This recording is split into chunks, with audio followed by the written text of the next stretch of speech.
Here's everything that you're going to get in the box. It's going to come with two of these.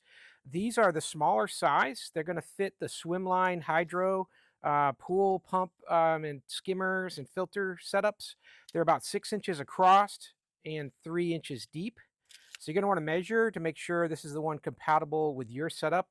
They're often used on those O-lympic branded filter setups. These are very good quality. I'll tell you, the plastics, very malleable. They're not brittle at all. So it's got a little flex to it. Tells me it's going to last a little bit longer in the chlorine and in the elements than others will. They're reinforced throughout, so it's not a cheap basket by any means. You can just see that it's pretty well made and very, a lot of strength to it. But that plastic doesn't feel like that cheap brittle stuff. It's on the contrary, it's really got a good feel to it. So I think being in your pool for many seasons, it's going to last, and the chlorine won't break down this basket for quite some time. It's got a bit of a grip here, so you're going to be able to pull these up and out of your filter housing, whether that's a skimmer or in the filters itself.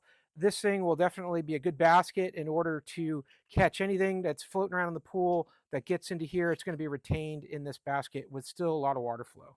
So, hey, I hope this was helpful to learn a little bit more about this set of two 6 inch across by 3 inch deep filter baskets. Hope this is helpful. And as always, I hope you have a great day.